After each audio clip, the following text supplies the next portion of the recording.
नमस्कार साथियों, निदान क्लासेस पर आपका स्वागत है। मैं आपका दोस्त नागेश गहलोत उपस्थित हुआ हूं आपके सामने बाल विकास एवं शिक्षा शास्त्र से संबंधित कुछ महत्वपूर्ण प्रश्नों को लेकर। तो आइए बिना देर किए आज निदान क्लासेस पर प्रश्न देखते हैं। पहला, बांडुरा द्वारा स्वनियंत्रण की प्रक्रिया के कितने चरण बताए गए हैं? बांडुरा यानी अल्बर्ट बांडुरा। अल्बर्ट बांडुरा का अधिगम का सिद्धांत है, न कि विकास का। अल्बर्ट बांडुरा ने अधिगम का सिद्धांत प्रस्तुत किया है और वो सामाजिक अधिगम का सिद्धांत प्रस्तुत किया है। सामाजिक अधिगम का सिद्धांत यानी हम इसको बोल सकते हैं सोशल लर्निंग थ्योरी। तो सामाजिक अधिगम का सिद्धांत किसके द्वारा प्रतिपादित किया गया है? अल्बर्ट बांडुरा के द्वारा। तो अल्बर्ट बांडुरा ने स्वनियंत्रण की प्रक्रिया, देखिए उसके अंदर से डीप से प्रश्न पूछा गया है और हम इस सिद्धांत के अन्य नामों की भी आगे चर्चा करेंगे। तो आज बांडुरा का सामाजिक अधिगम सिद्धांत पढ़ते हैं। बांडुरा का अगर हम जन्म की बात करें तो 1925 में इनका जन्म हुआ था और इसको मॉडलिंग का सिद्धांत भी कहते हैं। मॉडलिंग का सिद्धांत भी किसको कहते हैं? अल्बर्ट बांडुरा का जो सामाजिक अधिगम का सिद्धांत है इसको मॉडलिंग का सिद्धांत भी कहते हैं और भी सामाजिक संज्ञानात्मक सिद्धांत के नाम से जाना जाता है। और इसको सामाजिक अधिगम का सिद्धांत तो है ही सही, अनुकरण का सिद्धांत भी कह सकते हैं। अनुकरणात्मक सिद्धांत भी अगर आ जाए तो भी बांडुरा का सामाजिक अधिगम का सिद्धांत ही होगा। अवलोकनात्मक अधिगम का सिद्धांत भी है जो हम आगे पढ़ेंगे कि अवलोकनात्मक अधिगम का सिद्धांत किसे कहा जाता है, ये अगले प्रश्न में है, परंतु इसको अन्य सिद्धांतों के नाम से भी ये भी जाना जाता है, यानी ऑब्जर्वेशनल थ्योरी के नाम से इसको हम जानते हैं। प्रेक्षणात्मक अधिगम भी इसको कहा गया है। तो मतलब बच्चा दूसरों को देख के सीखता है, इसलिए इसको हम क्या कह सकते हैं? अवलोकनात्मक अधिगम, प्रेक्षणात्मक अधिगम। तो ये सभी इसके नाम हैं, ठीक है। और 1961 में इन्होंने खासकर पूछा जाता है अल्बर्ट बांडुरा ने प्रयोग किस पे किया? तो बेबोडोल पर किया था 1961 में। बेबोडोल पर प्रयोग 1961 में किया गया इनका प्रयोग था। फिर एक जोकर पर भी प्रयोग किया था इन्होंने। तो इस प्रकार से 1961 में जो बेबोडोल थी यानी बेबीडोल भी बोल सकते हैं उसको, उसके ऊपर इन्होंने प्रयोग किया था। तो जोकर पर भी प्रयोग किया था। तो social foundation of thoughts and action, इनकी पुस्तक का अगर नाम पूछे बांडुरा की, अल्बर्ट बांडुरा की पुस्तक का नाम है social foundation of thoughts and action. Social foundation of thoughts and action, ये पुस्तक किसकी है?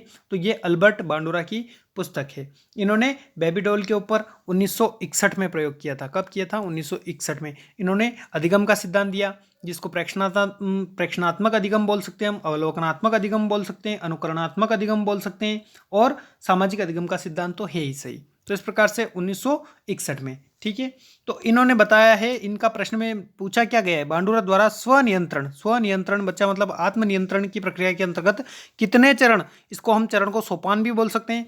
तो कितने चरणों की चर्चा की गई है? वो है 4 चरणों की। 4 चरण कौन कौन से हैं? तो बांडुरा ने अधिगम के जो हैं वो 4 सोपान बताए हैं या फिर 4 चरण बताए हैं स्वनियंत्रण की प्रक्रिया के अंतर्गत। पहला जो बताया इन्होंने, व्यवहार को जानना तथा प्रत्यक्षीकरण करना, मतलब किसी भी चीज़ का प्रत्यक्ष हमारे सामने उपलब्ध होना, वो प्रत्यक्षीकरण होता है। इसको हम कह सकते हैं अटेंशन यानी अवधान। तो पहला क्या हो गया इनका? अवधान यानी व्यवहार को जानना तथा प्रत्यक्षीकरण करना, पहला हो गया। दूसरा, व्यवहार का स्मरण करना, मतलब क्या करना? रिटेंशन मेमोरी, मेमोरी को हम स्मरण करेंगे यानी धारण कर सकते हैं। तो दूसरा क्या है इनका? धारण यानी व्यवहार का स्मरण। और तीसरा है स्मृति को क्रिया में बदलना। स्मृति को क्रिया में बदलना मतलब हमारा माइंड एक्शन देगा हमें और हम जो हमारी स्मृति है उसको हम क्रिया में बदल देंगे, मतलब कार्य करने लग जाएंगे धरातल पर। और जो है इसको हम पुनः प्रस्तुतिकरण भी कह सकते हैं, ठीक है, रिप्रोडक्शन भी बोल सकते हैं। और चौथा जो है वो अनुकरणित व्यवहार का पुनर्बलन। पुनर्बलन लास्ट में आता है, हम सबको पता है। पहला क्या है? व्यवहार का जानना तथा प्रत्यक्षीकरण करना यानी अवधान। दूसरा है व्यवहार का स्मरण करना यानी धारण करना। और तीसरा है स्मृति को क्रिया में बदलना यानी पुनः प्रस्तुतिकरण, रिप्रोडक्शन बोल सकते हैं।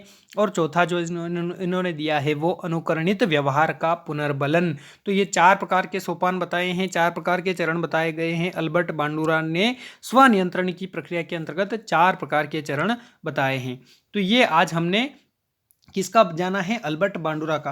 अगर इनकी पुस्तक पूछे तो social foundation of thoughts and action, और इन्होंने 1961 में, कब किया? 1961 में प्रयोग किया था। दूसरा प्रश्न देखते हैं आपका कि स्थानांतरण एक परिस्थिति में अर्जित ज्ञान, प्रशिक्षण और आदतों को दूसरी परिस्थिति में स्थानांतरण किए जाने की चर्चा करता है। यह परिभाषा किसने दी है?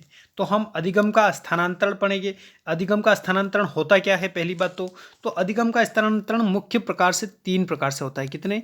तीन प्रकार से अधिगम का स्थानांतरण होता है। एक तो होता है सकारात्मक स्थानांतरण, एक होता है नकारात्मक स्थानांतरण। देखिए, सकारात्मक को हम धनात्मक भी बोल सकते हैं और नकारात्मक तो को निषेधात्मक भी आ सकता है, ऋणात्मक भी आ सकता है। और तीसरा जो है वो शून्य स्थानांतरण।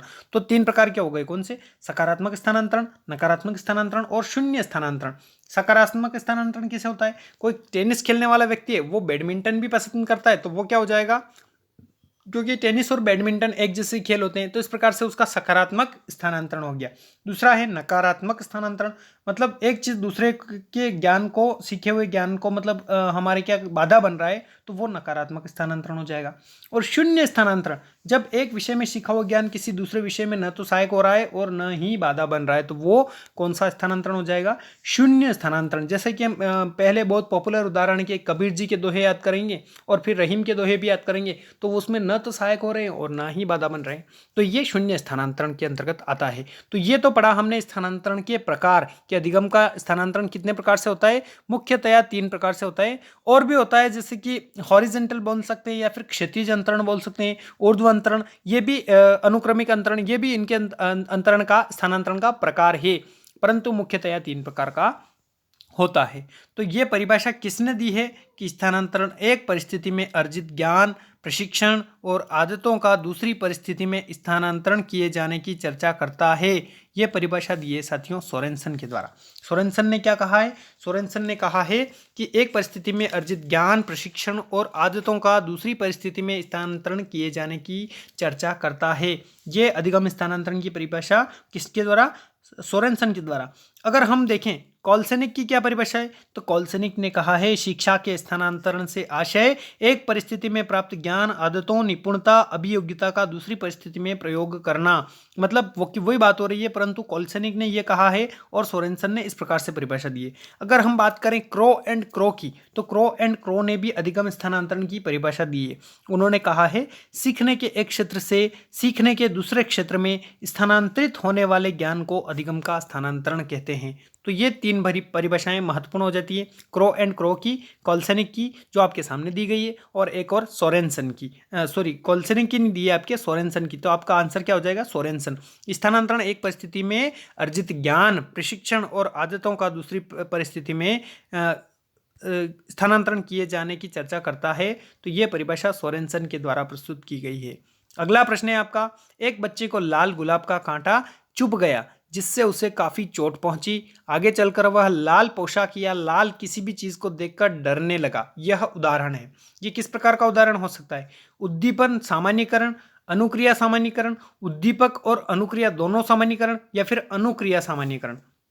यहाँ पर अनुक्रिया सामान्यीकरण दो ऑप्शन हो गए हैं, तो वैसे भी अनुक्रिया सामान्यीकरण नहीं होगा उसका। यदि देखिए हम वॉटसन के प्रयोग की बात करें, तो वॉटसन एक व्यवहारवादी थे। उन्होंने अपनी पत्नी रेनर के साथ मिलकर और अपने बच्चे वॉटसन पे, अपने बच्चे अल्बर्ट पर प्रयोग किया। ठीक है, अल्बर्ट पर प्रयोग किया था। तो इस प्रकार से उसने क्या किया, पहले तो खरगोश दिया, तो खरगोश बच्चे को अच्छा लगा, परंतु बाद में जब खरगोश देने लगा ना, तो उसके साथ क्या क्या डरावनी ध्वनियां पैदा करने लगा, जिससे बच्चा क्या क्या हो गया, उससे डर गया।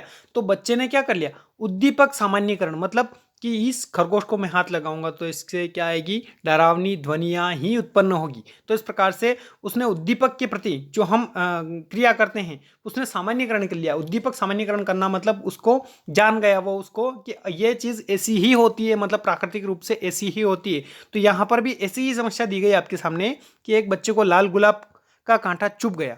लाल गुलाब का कांटा कैसा हो गया, उसको चुभ गया, जिससे उसको काफी चोट पहुंची, और आगे चलकर वह लाल पोशाक या लाल किसी भी लाल चीज को देखेगा तो वो डरने लगेगा। तो इसका क्या हो गया, उसने उद्दीपक का सामान्यीकरण कर लिया कि हर लाल चीज जो होती है वो डरावनी होती है, हर लाल चीज जो होती है वो चुभने वाली होती है। इस प्रकार से उसके उद्दीपक सामान्यीकरण की प्रक्रिया अपनाई बालक ने।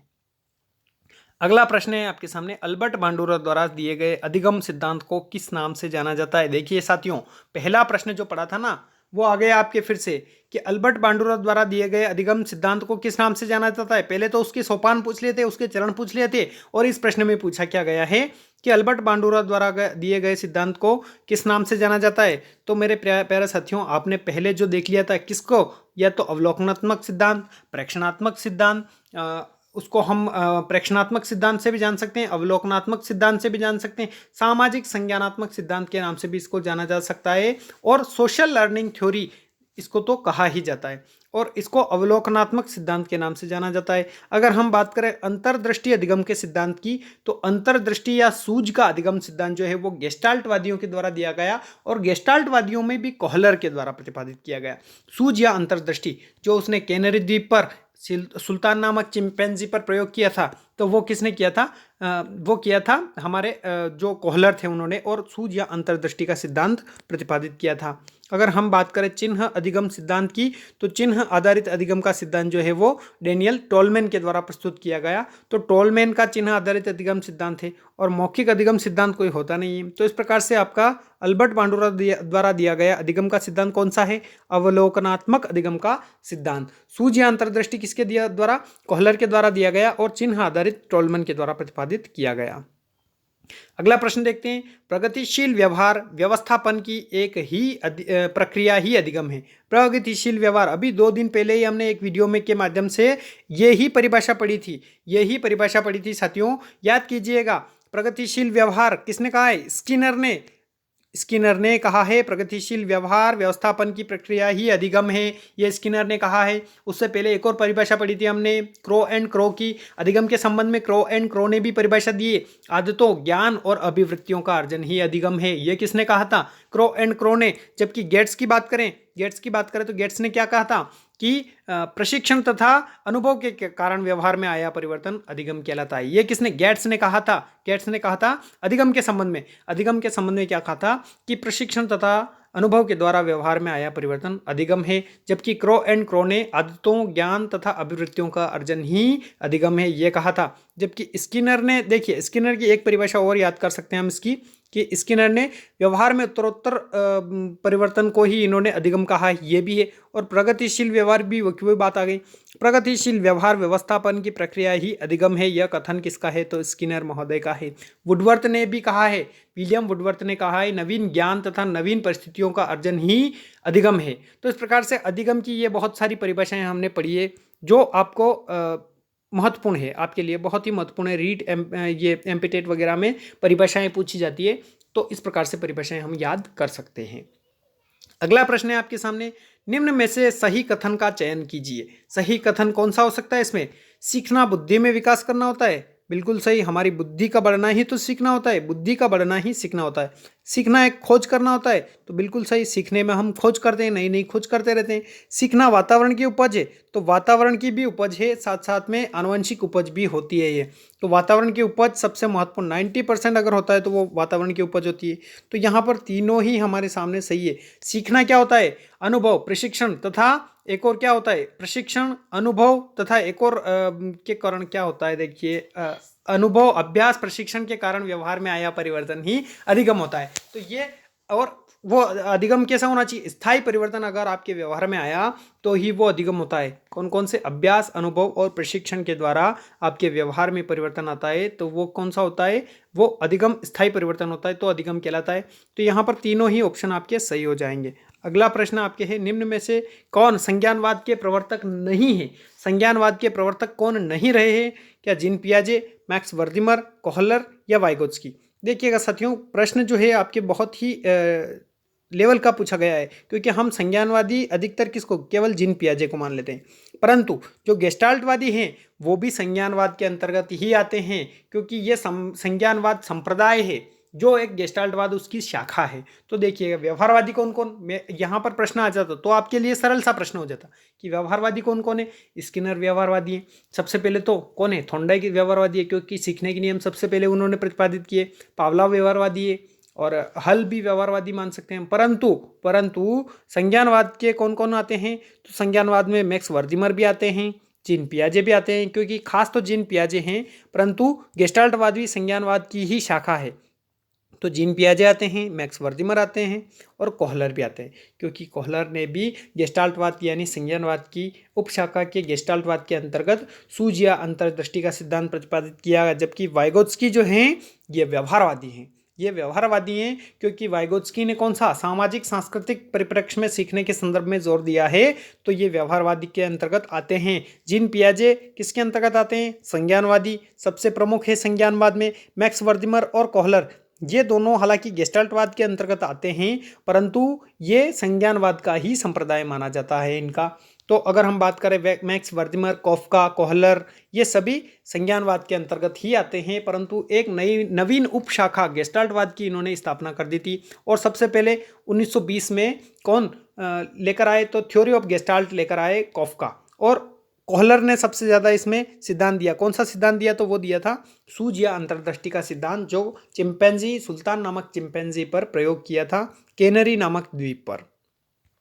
अगला प्रश्न है, संबंधवाद का सिद्धांत है, संबंधवाद का सिद्धांत कौन सा है? उद्दीपन अनुक्रिया का सिद्धांत होता है, या फिर शास्त्रीय अनुबंधन का सिद्धांत है, या सक्रिय अनुबंधन का सिद्धांत है? तो देखिएगा साथियों, थार्नडाइक के द्वारा दिया गया सिद्धांत ही संबंधवाद कहलाता है। और संबंध प्रत्यावर्तन का सिद्धांत पूछे तो भी वही है, संबंधवाद का सिद्धांत पूछे तो भी वही है। और कौन सा सीखने के प्रथम नियम की पूछे तो भी थार्नडाइक ने ही दिए हैं। और सीखने के प्रमुख 3 नियम, वो भी कौन कौन से? अभ्यास का नियम, हम बोल सकते हैं तत्परता का नियम। तो इस प्रकार से 3 नियम जो दिए हैं वो भी किसने दी? थार्नडाइक ने प्रतिपादित किए। 5 अगर गौण नियम पूछे तो भी थार्नडाइक ने प्रतिपादित किए गए हैं। और संबंधवाद का या फिर संबंध प्रत्यावर्तन का सिद्धांत थॉर्नडाइक के सीखने के नियम को ही कहते हैं। तो इसको हम उद्दीपन अनुक्रिया का सिद्धांत भी कह सकते हैं, प्रयत्न एवं त्रुटि का सिद्धांत भी कह सकते हैं। अगर हम बात करें उद्दीपन को हम क्या कहते हैं? स्टिमुलस, तो एस। और अनुक्रिया को क्या कहते हैं? रेस्पॉन्स, तो एस आर टाइप का सिद्धांत भी आपसे पूछा जाता है परीक्षाओं में बहुत बार। तो उद्दीपन अनुक्रिया का सिद्धांत भी हम उसको कहते हैं थॉर्नडाइक का। प्रयास एवं त्रुटि के सिद्धांत को हम इतने नामों से जान सकते हैं। संबंधवाद का या फिर संबंध प्रत्यावर्तन का सिद्धांत भी एस आर टाइप यानी उद्दीपन अनुक्रिया सिद्धांत जो है हमारा सही आंसर हो जाएगा। इसके अलावा अगर हम चर्चा करें शास्त्रीय अनुबंधन, तो ये भी व्यवहारवादियों ने दिया। ये किसने दिया? शास्त्रीय अनुबंधन का सिद्धांत पावलोव के द्वारा प्रतिपादित किया गया है। और सक्रिय अनुबंधन का सिद्धांत ये स्किनर के द्वारा प्रतिपादित किया गया, ये स्किनर के द्वारा प्रतिपादित किया गया है। अगला प्रश्न है, अभिक्रमित अनुदेशन निम्न में से किस सिद्धांत पर आधारित है? तो उद्दीपन अनुक्रिया सिद्धांत, शास्त्रीय अनुबंधन सिद्धांत, यहाँ पर सिद्धांत हो गया मेरे से टाइपिंग में। तो उद्दीपन अनुक्रिया सिद्धांत, शास्त्रीय अनुबंधन सिद्धांत, सक्रिय अनुबंधन सिद्धांत, या फिर गेस्टाल्ट का सिद्धांत। अभिक्रमित अनुदेशन, पहले तो हमें यह जानना होगा कि अभिक्रमित अनुदेशन दिया किसने है। तो हम आसानी से बता सकते हैं कि ये किस सिद्धांत के अंतर्गत आता है। तो देखिएगा साथियों, अभिक्रमित अनुदेशन की बात करें तो सबसे पहले स्किनर के द्वारा अभिक्रमित अनुदेशन की जो है प्रक्रिया अपनाई गई। अभिक्रमित अनुदेशन होता क्या है? यह मतलब B.F. स्किनर के द्वारा दिया गया है। ठीक है, यह एक ऐसी व्यवस्था है जिसमें कोई भी शिक्षक क्या करता है, निश्चित पाठ्यवस्तु बना लेता है और बालक उसको क्या करता है, बिना किसी शिक्षक की सहायता के वो क्या करता है कि छोटे छोटे टुकड़ों में अपनी अपनी गति से छोटे छोटे भागों में करके उस पाठ्यक्रम को पढ़ता है। तो वो होता है अभिक्रमित अनुदेशन। और अभिक्रमित अनुदेशन का प्रकार पढ़ें तो 4 प्रकार के होते हैं। अभिक्रमित अनुदेशन जो होते हैं वो 4 प्रकार के। सबसे पहले तो रेखीय अभिक्रमित अनुदेशन, उसके बाद शाखीय अभिक्रमित अनुदेशन, मैथमेटिक्स अभिक्रमित अनुदेशन और कंप्यूटर अभिक्रमित अनुदेशन। तो ये 4 प्रकार के होते हैं। तो अगर हम बात करें रेखीय अभिक्रमित अनुदेशन, तो ये इस पर सबसे ज्यादा पुनर्बलन पर बल दिया गया है। और कौन है इसके जन्मदाता, प्रवर्तक स्किनर हैं। जबकि शाखीय अभिक्रमित अनुदेशन जो दूसरा प्रकार है उसके नॉर्मन ए क्राउडर हैं। और तीसरा जो मैथमेटिक्स अभिक्रमित अनुदेशन है उसके गिलबर्ट हैं। जबकि कंप्यूटर अभिक्रमित अनुदेशन के कोई भी प्रवर्तक नहीं है। तो देखिएगा साथियों, अभिक्रमित अनुदेशन होता क्या है? शिक्षक पाठ्यवस्तु का निर्माण करता है और बालक बिना किसी शिक्षक की सहायता से क्या करता है, उसको अपनी गति के हिसाब से और छोटे छोटे भागों में उसको पढ़ता है। यह होता है अभिक्रमित अनुदेशन। दिया किसके द्वारा दिया गया है? स्किनर के द्वारा। और सबसे पहले बात करते हैं रेखीय अभिक्रमित अनुदेशन किसके द्वारा प्रतिपादित किया गया? स्किनर के द्वारा। शाखीय अभिक्रमित अनुदेशन नॉर्मन ए क्राउडर। और तीसरा जो है वो कौन सा?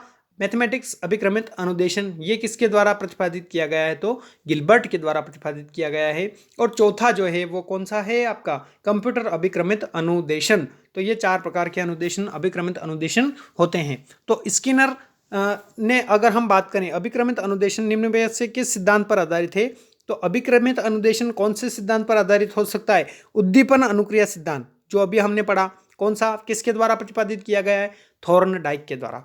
और शास्त्रीय अनुबंधन का सिद्धांत किसके द्वारा? तो शास्त्रीय अनुबंधन अभी हमने जाना है वो पावलोव के द्वारा प्रतिपादित किया गया है। सक्रिय अनुबंधन का सिद्धांत कह दें हम इसको, या फिर क्रिया प्रसूत अनुबंधन का सिद्धांत कह दें, ये स्किनर के द्वारा प्रतिपादित किया गया है।